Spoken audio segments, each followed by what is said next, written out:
Hello there, mathletes. Welcome back to Math Jamboree. In this video, we have another AP Precalculus type of a question from the topic of polynomial functions and complex zeros. Let's solve it together.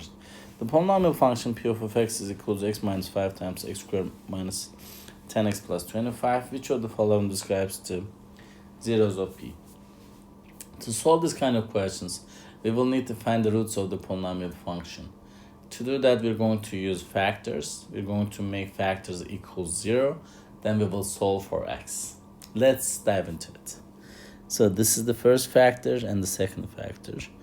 X minus 5 equals 0. And x squared minus 10x plus 25 equals 0. So when you add 5 to both sides in here, x becomes 5.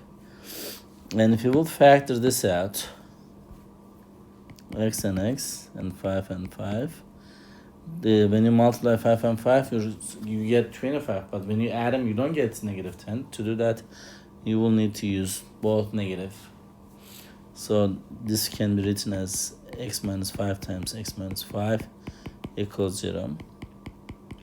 And if you will solve each separately again for x equals 5, same thing, x equals 5. So as you can see, we have only one root, it's 5.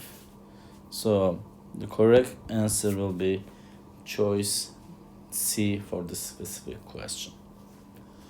I hope you found this video helpful. If you did, please give it a thumbs up. If you have questions or comments, you can always leave it below there. Thank you and good luck with your studies. See you next time. Bye-bye.